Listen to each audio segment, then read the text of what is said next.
They had arrived. Business was booming. There were deals to be had. Everybody who was anybody was there. There was the new rich, the old rich, and of course the stars were there. A lot of new somebodies were there. They were dancing their nights away as if there were no tomorrows. At least, none worth worrying about. But there was one tomorrow fated to come, which would change everyone's destiny. Early Tuesday morning, October 29th, 1929, the stock market opened, just as it had for the last 20 years. The trading floor was a frenzy of activity, except on this day, all the trade orders were to sell, not buy. But not even the experts suspected the devastating crash that would become known as the Great Depression.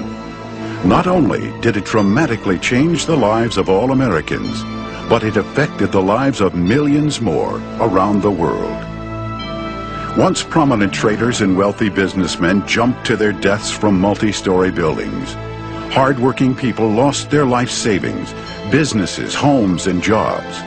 Thousands of millionaires became mere statistics in the fast-growing ranks of the unemployed.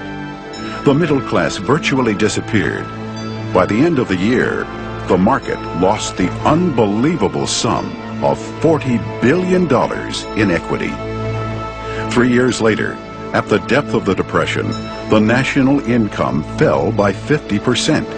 5,000 banks closed their doors. The degree of universal pain and suffering prompted President Franklin Roosevelt to take action which would once have been considered illegal. The Founding Fathers had been firm on the fact that the government was never to interfere with the free enterprise system. But Roosevelt boldly initiated his New Deal, and for the first time in U.S. history, the government provided help, called entitlements for the needy. The stage was set for the federal government to dominate American business, banking, commerce, and the economy as a whole. It was the promise of acquiring prosperity built on borrowing without the ability to repay, which had tempted normally conservative Americans to risk all they owned before the crash. In 1928, there was no venture too risky to invest in. There had been a few prophetic voices that warned of impending financial disaster because of the accumulated debt, yet their words were dismissed as just so much gloom and doom. This was America. This was the strongest nation on earth. Ironically, the cure for the Depression was built on another kind of debt, much broader in scope: government debt. Little did President Roosevelt and subsequent politicians who followed suit know it would incur such crippling and long-range consequences. Consequences which would be more devastating to the nation than the Great Depression itself. Today, the Great Depression is simply a painful memory for those who survived it, and perhaps a matter of historical interest. The Dow Jones Industrial Average makes the news every day, and the stocks rise and fall as usual. But as America begins its entry into the 21st century, could it be that it is once again on the verge of another Great Depression? This time one that would plummet the world's greatest power to the status of a poverty-stricken nation. Thousands of angry depositors mobbed Security Federal today as their doors closed for the last time. Security Federal is the 97th bank to collapse since last Thursday's stock market crash. The FDIC has announced it will not be able to insure any of the accounts. Bank President 55,000 employees lost their jobs today as Microtech, one of the few remaining American-owned manufacturing companies, sold out to a Japanese firm. The Natsuki Corporation announced it would immediately relocate the production facilities to Mexico City. The announcement came as a shock to employees. Estimates of damages from Hurricane Franco, which swept through Florida's midsection last week, have reached a record high of $65 billion. For the first time in U.S. history, government aid will not be available due to the severe economic The death toll has soared to over 600 as rioting continues to escalate in the nation's 3 largest cities. Law enforcement agencies in New York, Los Angeles, and Chicago have been unable to gain control, citing severe government cutbacks as the cause.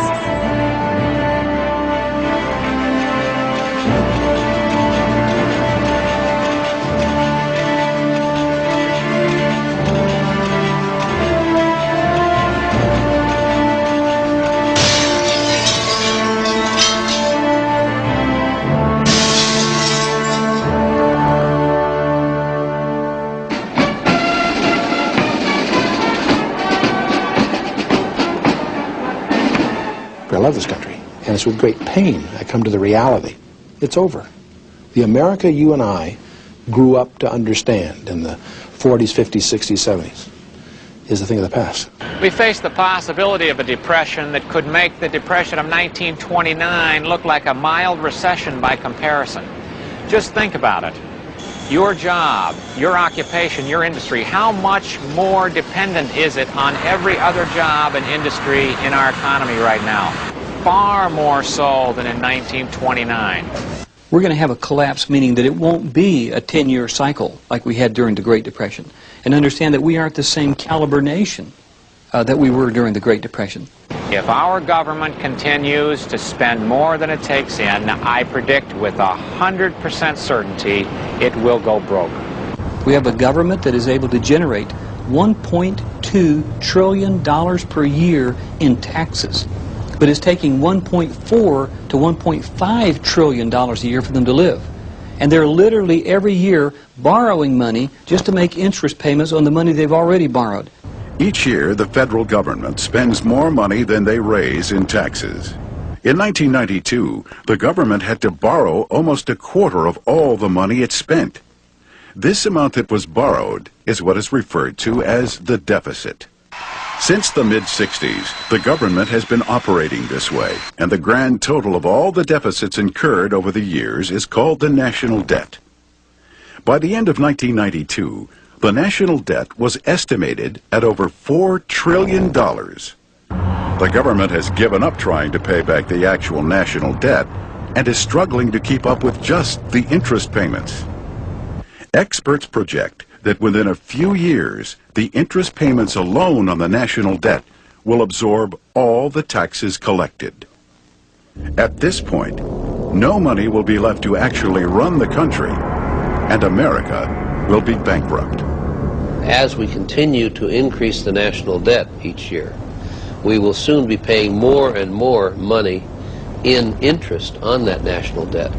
Right now, interest is one of the top 3 expenditures in the national budget each year, and it will eventually, in a very few years, become the largest item in the budget. Interest which is paid out and for which no governmental benefits are provided or services provided to our citizens. If we could balance our budget, and I know that stretches the imagination, but if our budget was balanced, we're still in trouble because we don't have the cash flow to pay the interest on our existing debt, which means we borrow to pay the interest on the existing debt, which means that existing debt is compounding on its own right. Like a business or like an individual, if we continue to spend more than we're taking in, we're headed for what ultimately could be economic collapse as far as the government's concerned. The United States was originally designed to operate on a pay-as-you-go basis. If it needed to spend more, it raised taxes or tariffs to generate the income. The only time the government borrowed to cover any substantial portion of its expenses was in time of war.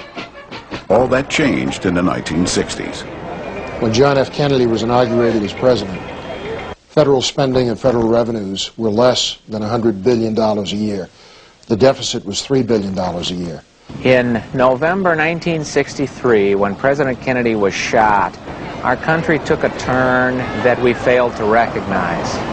President Johnson declared war on poverty, war on Vietnam, and began borrowing money to achieve those goals at record rates.